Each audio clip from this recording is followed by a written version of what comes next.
Let's see. We've got Vagner Rocha. You guys know who Vagner Rocha is? Yeah, he's well regarded competitor representing for the older dudes. He's been around in the community for a long time. His whole family's involved in grappling. So, uh, yeah, I mean he's a staple of the community, grappling community, especially in Nogi. So he says Vagner Rocha opens up on heart failure. You're in a lot of danger. Yeah. Your heart, bro, you can't, you got to take care of your heart, guys. Vagner Rocha recently opened up about a frightening chapter in his life. His recent diagnosis with heart failure.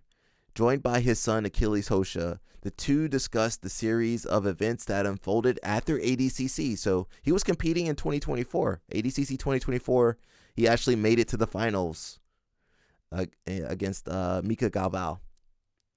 And so that was after ADCC and led to a shocking discovery about his health.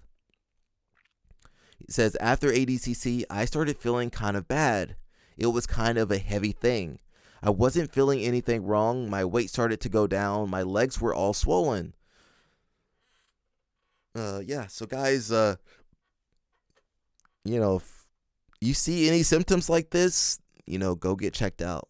Despite these warning signs, I mean, when your legs are swelling and you're losing weight, you're not feeling good, time to get checked out, guys, okay? Despite these warning signs, Rocha didn't initially grab the gravity of the situation. He carried on with his daily life. Oh no. So, if he had caught it a little bit earlier, there's a lot more they can do when they catch it early, guys. But when stuff's going down, it's harder for the doctors. He carried on with his daily life and training, unaware that his heart was functioning irregularly. It wasn't until a routine blood test raised red flags that doctors began digging deeper. Tests soon revealed the root of the issue, AFib, or atrial fibrillation. That is a big word. I'm glad I could pronounce it. A condition where the upper chambers of the heart beat erratically while the lower chambers keep pace. So this is not good, guys. That means the heart is firing. It's misfiring, basically. If you guys know anything about engines, if your engine's misfiring, that's not good. This is really bad, actually. We got Dr. Jeremy to help us later to explain this. It showed that I was with a wrong beating. In English, it's called AFib. The heart is literally beating. The bottom part is beating normally, and the top part was this samba. So that increased heart rate increases blood flow. And that is not good. Your heart it's a well-oiled machine. It's a muscle, which we're going to learn about a little bit later. He realized something wasn't right when his resting heart rate skyrocketed, even without any physical exertion. My beating was, I was standing, it was 120, 130. I was doing nothing. I spent 5 days at the hospital looking at my heart. 120, 130 without lying in bed. So that means his heart's beating, which increased the blood pressure. Guys, having high blood pressure is not good. It's not good. Your body is not designed to have prolonged high blood pressure. It starts to affect other systems.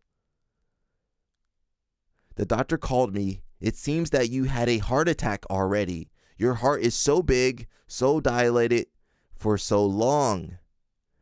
So the heart is a muscle, guys, but it's not supposed to, athletes do have an enlarged heart. But because it gets bigger, it can't squeeze the same way it's supposed to.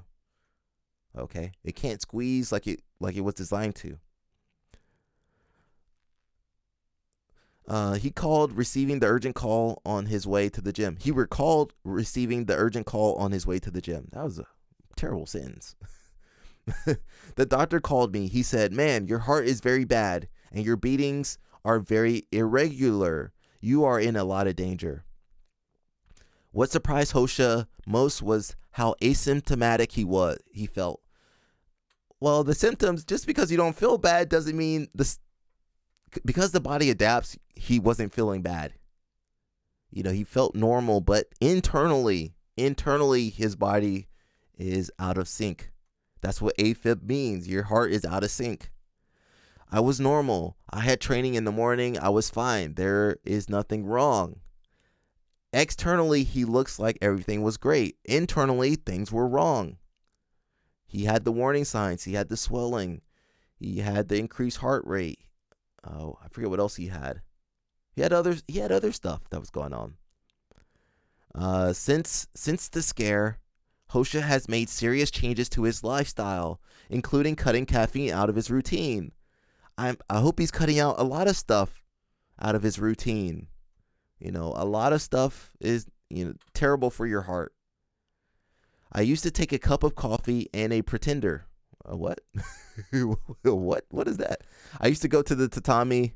I used to train in the morning. I used to drink at night again. And I'm not drinking anymore. So, I'm hoping he's not doing a lot of stuff that he was doing before. Oh, it's in Portuguese. So yeah, I wish I could watch that, but it's in Portuguese. So guys, your health, the title of this whole stream was Health is Wealth. So, man, we got one life that I know of, guys. So take care, go to your doctors, make sure you're living a healthy lifestyle. If you're living a risky lifestyle, just know that there are trade-offs. We talked about some other athletes that aren't healthy, and, a lot of these guys trade their health. They're trading some of their lifespan to win. So to kind of educate us, we got Dr. Jeremy.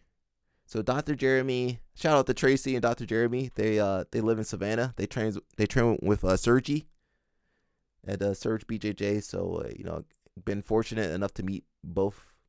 I met everybody there. But yeah, we've got Dr. Jeremy. He's a heart surgeon. He's a practicing heart surgeon. So he's got a really good social media following. I think we're gonna watch this video. Oh, we got Tracy right there, Sergi right there. We'll watch this video, maybe another video. But he does a good job on educating us on the heart and heart disease and heart issues. Heart muscle or the heart pump. So clearly, if that is being affected, then the strength and efficiency of the heart pump is going to be diminished.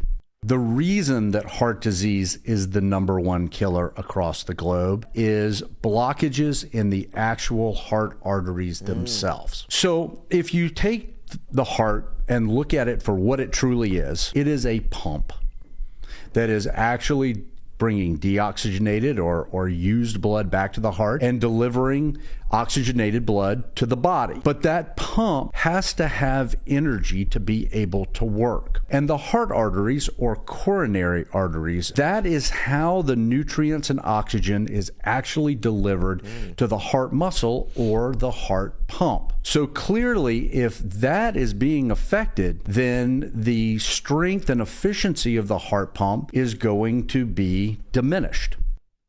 Alrighty, so you heard him. So say, Wagner's case, the heart's not pumping. That means nutrients aren't going to the body properly. Oh, bro, there was a really good one. Oh, let's see if I can find it. Oh, maybe it's this one. What is heart disease?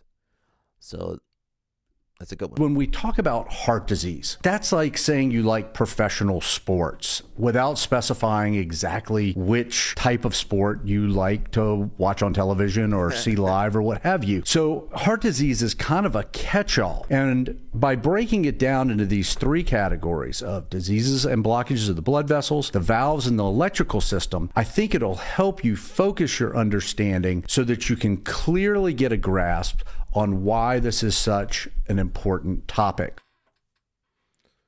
Maybe there was another one. Let's see. And if you guys want to check out Dr. Jeremy London, 1.2 million followers. He blew up quick, bro. I think he's working with his kids. One of his sons is really good at social media.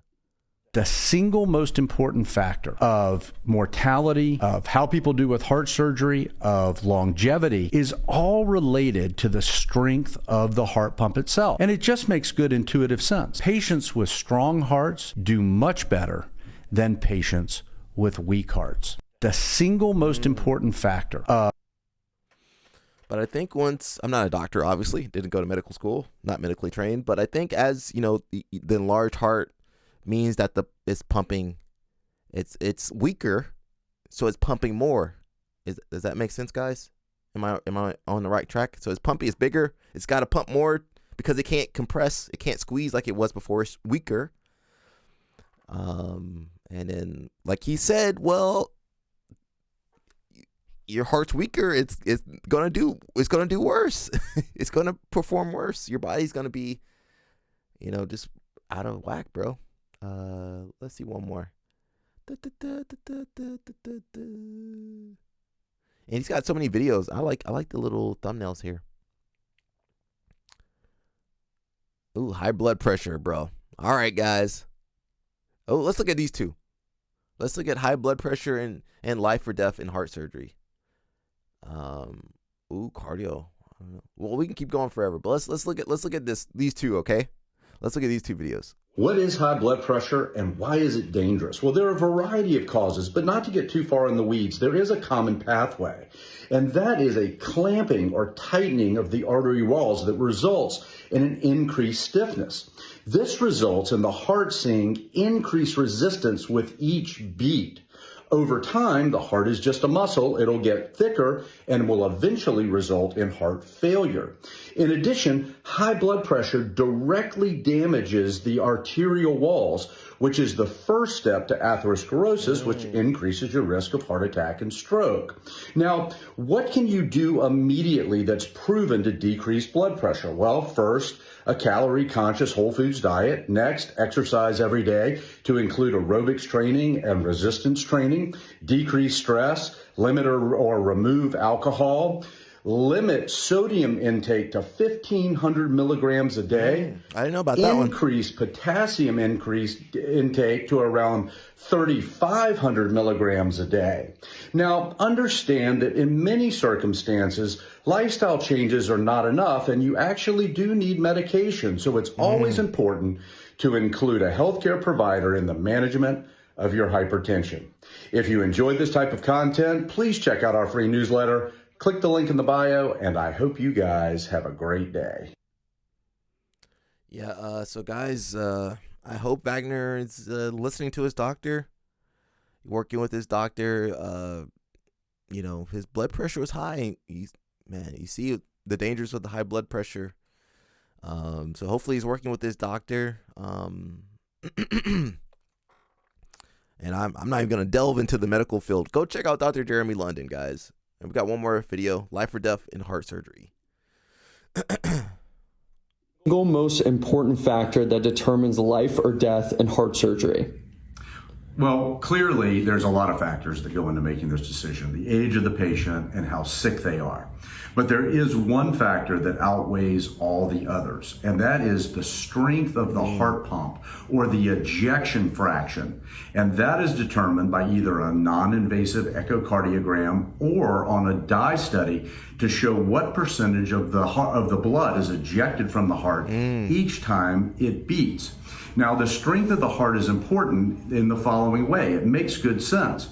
Patients with strong hearts do much better than patients with weak hearts. This is why it's so important to determine early if patients have blockages or abnormalities with their heart valves so that we can offer operations when patients are in the lowest risk category and can have the best overall outcomes. Dad. Yeah. So, Vagner kind of waited, guys. We saw that in the article. If you understand Portuguese, you can watch the video, but but it was here. He says I wasn't feeling anything wrong. My weight started to go down. My legs were all swollen. Okay. But he said, I can't remember where it says here. He says, I was normal. I had training in the morning. I was fine. There was nothing wrong. So he if he had caught it earlier, the doctors can do a lot more. So in the article, it said he had a heart attack. The doctors told him he had a heart attack. So, I mean, that's a kind of a catch-all term. So I think the AFib was considered a heart attack when the heart's beating, but I'm assuming it wasn't ejecting the blood. So, guys, go get checked out, especially if you're living a riskier lifestyle. Please go get checked out. I'm not saying this could have been prevented, but it's easier to deal with this stuff in advance versus, when you're showing up at the hospital and you're, in the worst situation. And I'm getting older too. I need to take more care of my body and, going to the doctors and stuff like that too. So I'm learning with you guys. This channel is all about learning and education. So that's Dr. Jeremy. Please go check him out. He's a board certified cardiovascular surgeon. So he's actually dealing with patients. He's saving lives every day. And he trains a little bit of jiu-jitsu when he can. Dr. Jeremy. He's a purple belt, I think. Right, Jeremy? Are you still a purple belt?